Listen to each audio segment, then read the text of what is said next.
हार्दिक स्वागत है आपके अपने YouTube channel Kautilya classes Hajipur में। आज हम बात करने आए हैं बिहार की शिक्षा व्यवस्था में पिछले कुछ महीनों से व्यापक सुधार की दिशा में जो प्रयास सरकार द्वारा की जा रही है, उसी दिशा में एक बहुत बड़ी वैकेंसी बीपीएससी ने जारी की है। BPSC head teacher elementary school में 40,000 से अधिक प्रधान शिक्षक की बहाली निकली हुई है और ये प्रधान शिक्षक की बहाली बिहार की शिक्षा की गुणवत्ता में एक मील का पत्थर साबित होने जा रही है। तो जिन लोग बिहार की शिक्षा व्यवस्था में सुधार में अपनी भूमिका को मजबूती से रखना चाहते हैं, उनके लिए यह बहुत बड़ी वैकेंसी है और बहुत बड़ा अवसर है। उन्हें बिहार के प्राथमिक स्कूलों में अगर प्रधान शिक्षक बनकर बिहार की शिक्षा व्यवस्था को ऊंचाइयों तक ले जाना है, तो बिहार सरकार, शिक्षा विभाग और बीपीएससी उनका स्वागत करती है।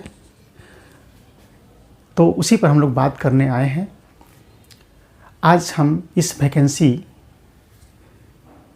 पोस्ट की वैकेंसी जो आई है, उस पोस्ट के एग्जामिनेशन पैटर्न को समझेंगे, ताकि किसी भी लक्ष्य को प्राप्त करने के लिए सबसे पहले उसके सिलेबस को, एग्ज़ाम पैटर्न को समझना बहुत ही ज़रूरी होता है। तो जिन लोगों ने ये फॉर्म भर लिया है और जिन्हें एग्ज़ाम देना है, उन सब के लिए एक हमारा प्रयास है।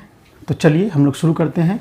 बिहार सरकार शिक्षा विभाग प्राथमिक विद्यालय में प्रधान शिक्षक की बहाली, कुल पद है 40,247।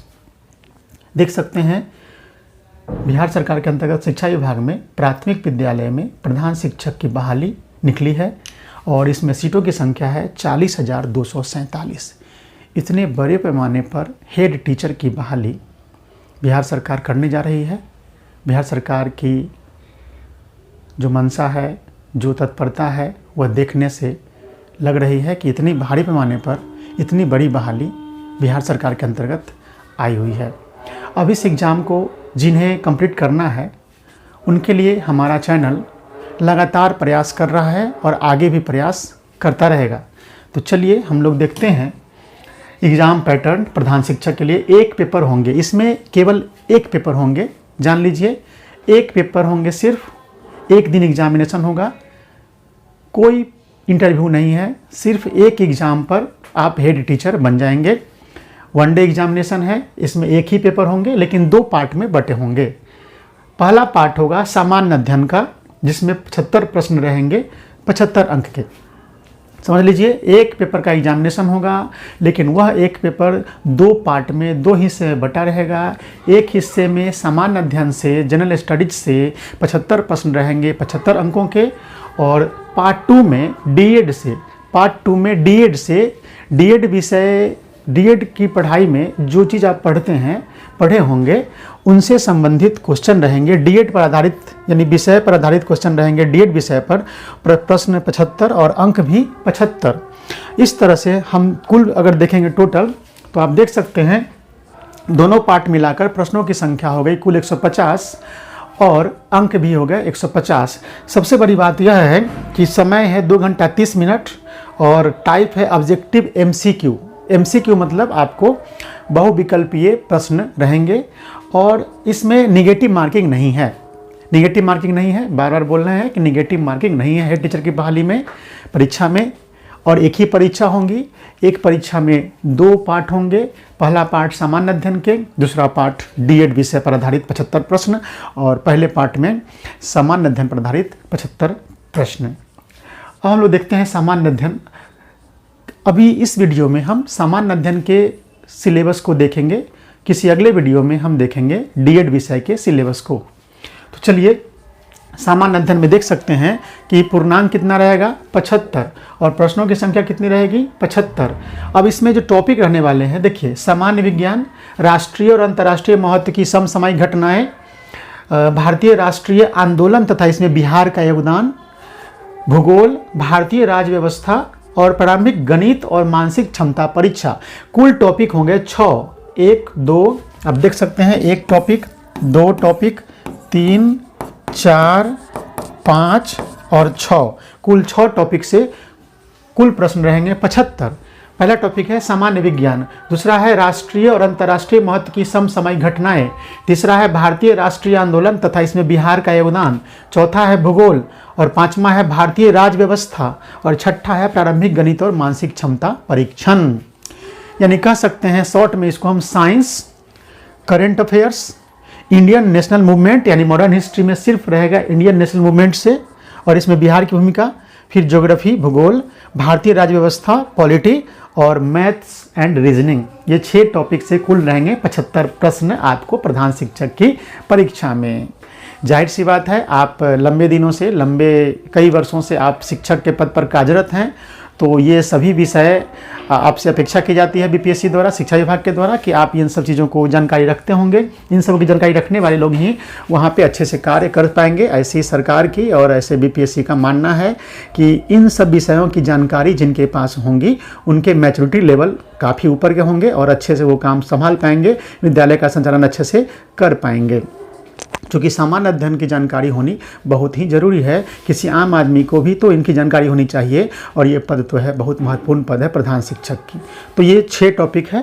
अब हम लोग बारी बारी से इन 6 टॉपिक को अगर हम शॉर्ट में बोलेंगे तो science, current affairs, modern history में इंडियन नेशनल मूवमेंट और उसमें बिहार की भूमिका, ज्योग्राफी, इंडियन पॉलिटी यानी भारतीय राज्य व्यवस्था और मैथ्स एंड रीजनिंग। ठीक है। अब बोलेंगे इकोनॉमिक्स, तो इकोनॉमिक्स रहेगा, ज्योग्राफी वाले सेक्शन में भी आर्थिक भूगोल से प्रश्न रहेंगे जो कहीं ना कहीं इकोनॉमिक्स से जुड़ाव रखेगा। यानी कह सकते हैं कि इकोनॉमिक्स से भी प्रश्न रहेंगे लेकिन ज्योग्राफी के सेक्शन में ही वो रहेंगे। अब हम लोग बारी बारी से देखते हैं एक एक करके सिलेबस को डिटेल से। तो सबसे पहला जो टॉपिक है सामान्य विज्ञान। तो देखिए सामान्य विज्ञान में किस तरह के प्रश्न पूछे जाएंगे। दैनिक अनुभव तथा प्रेक्षण से संबंधित विषयों सहित, दैनिक अनुभव तथा प्रेक्षण से संबंधित विषयों सहित। दैनिक अनुभव मतलब क्या, हम लोग घर में रहते हैं, विद्यालय में रहते हैं, जहाँ भी कहीं रहते हैं तो वहाँ पे हमारे आसपास जो भी घटनाएं होती हैं, जो भी चीज़ें होते रहती हैं जिसमें विज्ञान का रोल होता है, उनसे संबंधित प्रश्न। जैसे मान लीजिए कि बिजली का काम है या फिर दृष्टि देखना है, कहाँ तक दूर तक दिखाई देती है, इस तरीके से बहुत सारी बातें जो सामान्य दैनिक अनुभव में घटनाएं घटती हैं विज्ञान से संबंधित। तो दैनिक अनुभव तथा प्रेक्षण मतलब क्या, ऑब्जर्वेशन, जो भी चीज़ हम देखते हैं। जैसे आप गाड़ी चला रहे हो, कब ब्रेक लेना है, किधर ये करना है, करने का मतलब कैसे लेना है ब्रेक, कैसे रुकना है, ये साधारण सी बातें जो डेली हम लोगों के जीवन में घटती है, उनसे संबंधित विषय से संबंधित प्रश्न रहेंगे जो एक आम आदमी से अपेक्षा की जाती है। इसके लिए कोई वैज्ञानिक की तरह अध्ययन नहीं चाहिए, विज्ञान का सामान्य अध्ययन चाहिए। तो ये लिख भी रहा है कि दैनिक अनुभव तथा प्रेक्षण से संबंधित विषयों सहित विज्ञान की सामान्य जानकारी रखना है। मतलब कि दैनिक अनुभव तथा प्रेक्षण से संबंधित, दैनिक डेली रूटीन में जो हमारे सामने आते हैं विज्ञान से संबंधित चीज़ें, विषयों सहित विज्ञान की सामान्य जानकारी रखनी है, बहुत ज़्यादा विद्वान नहीं बनना है। तथा परिबोध पर ऐसे प्रश्न पूछे जाएंगे जिसकी किसी भी शिक्षित व्यक्ति से अपेक्षा की जा सकती है, जिसने वैज्ञानिक विषयों का अध्ययन नहीं किया है। कहने मतलब वैज्ञानिक की तरह अध्ययन नहीं करना है, सामान्य रूप से एक सामान्य व्यक्ति को जितने नॉलेज होने चाहिए ज़िंदगी जीने के लिए विज्ञान की, उतना नॉलेज आपको भी रखना है। तो ये सामान्य बातें हैं, सामान्य विज्ञान से इस तरह के प्रश्न पूछे जाएंगे। अगर इनको हम विषय में ढालेंगे तो फिजिक्स से प्रश्न रहेंगे, केमिस्ट्री से रहेंगे, बायोलॉजी से रहेंगे। जैसे फिजिक्स से मान लीजिए क्वेश्चन रह सकता है प्रकाश से, गति से, ऊर्जा से, तरंग से, इस तरीके से क्वेश्चन फिजिक्स में रहेंगे। केमिस्ट्री में भी प्रश्न रह सकते हैं, आपको रासायनिक बंधन से कर सकते हैं, तत्व पदार्थ की अवस्थाओं से, इस तरह के प्रश्न रह सकते हैं, तत्व से, परमाणु से, धातु अधातु से, इस तरह से प्रश्न रह सकते हैं। बायोलॉजी में तो आप सबसे ज़्यादा प्रश्न अगर रहेगा साइंस में तो बायोलॉजी से रहेगा। जैसे मानव कोशिका हो गया, बीमारियां हो गई, उनके लक्षण हो गए, बचाव के उपाय हो गए, बहुत सारे प्रश्न ऐसे दैनिक जीवन में हम देखते हैं, उससे प्रश्न रहेंगे। यानी कह सकते हैं कि विज्ञान में जो टॉपिक रहेंगे वो फिजिक्स से, केमिस्ट्री से, बायोलॉजी से मिला करके विज्ञान पर प्रश्न रहेंगे। अब है राष्ट्रीय और अंतर्राष्ट्रीय महत्व की समसामयिक घटनाएं। दूसरा टॉपिक जो आपके सिलेबस में है वो राष्ट्रीय और अंतर्राष्ट्रीय महत्व की समसामयिक घटनाएं हेडिंग है, लेकिन अगर डिटेल से उसको देखेंगे तो कह रहा है कि राष्ट्रीय और अंतर्राष्ट्रीय महत्व के वर्तमान जो घटनाएं हो रही है नेशनल और इंटरनेशनल लेवल पे, उसके साथ साथ बिहार को भी कवर करना है, उसके साथ साथ बिहार को भी कवर करना है। नहीं, नेशनल हो गया, इंटरनेशनल करंट अफेयर्स, दुनिया में क्या हो रहा है, दूसरे देशों में क्या हो रहा है, साथ में बिहार। यानी कहने का मतलब ये पूरा करंट अफेयर्स में नेशनल, इंटरनेशनल और बिहार, यानी ऊपर से उठाएंगे तो इंटरनेशनल करंट अफेयर्स आपको देखना है, नेशनल देखना है और बिहार स्पेशल करंट अफेयर्स देखना है। इसके लिए हमारा चैनल बहुत लगातार प्रयास कर रहा है और ढेर सारे वीडियो अपलोड है, नेशनल, इंटरनेशनल और Bihar special current affairs daily video upload होते हैं, इस पर आप उन्हें देखें। चलिए अगला टॉपिक आपको देख सकते हैं।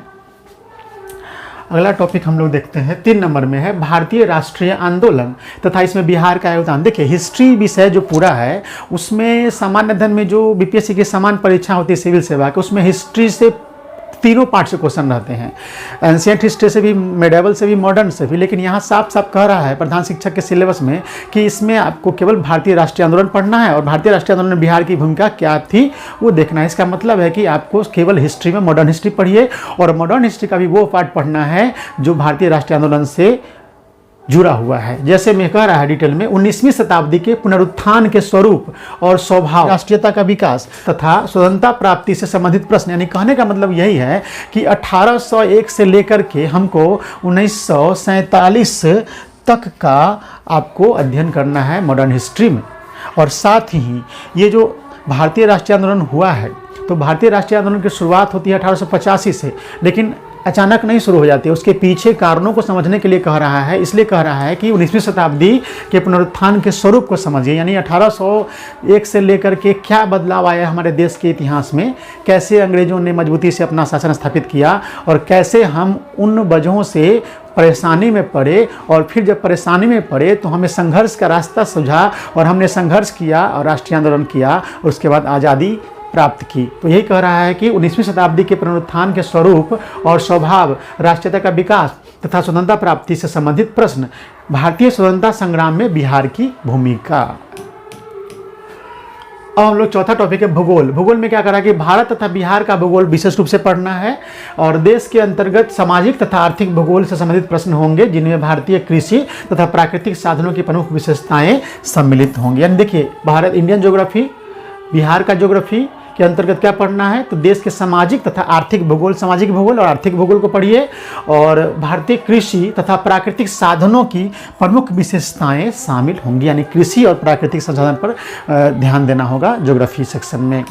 5वां टॉपिक है भारतीय राज्य व्यवस्था। देखिए भारतीय राज्य व्यवस्था, भारत की राज्य व्यवस्था के अंतर्गत भारतीय संविधान, देश की राजनीतिक प्रणाली, पंचायती राज, विकास योजना सम्मिलित होंगे। देखिए भारतीय संविधान ये जो विषय क्या है, इस पर हमारा अभी तक 3 वीडियो अपलोड हो चुका है, बेसिक वीडियो।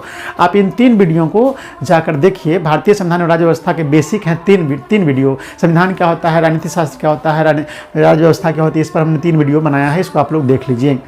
भारत की राज्य व्यवस्था के अंतर्गत भारतीय संविधान पढ़ना है, देश की राजनीतिक प्रणाली पढ़नी है, पंचायती राज पढ़ना है, विकास योजना शामिल है इसमें। अब देखिए लास्ट टॉपिक है प्रारंभिक गणित और मानसिक क्षमता परीक्षण। प्रारंभिक गणित और मानसिक क्षमता यानी मैथ्स और रीजनिंग, आप क्लास 1 to 8 तक के बच्चों के जो सिलेबस है मैथ्स का, उसी पर आधारित फिर रीजनिंग आपको तैयार करके जाना होगा। चलिए हमारे साथ जुड़े रहें। तो जिन लोगों ने अब तक हमारे चैनल को सब्सक्राइब नहीं किया है प्लीज़ वो सब्सक्राइब कर दें और वीडियो जिन्हें अच्छा लगा हो या उन्हें लाइक कर दें।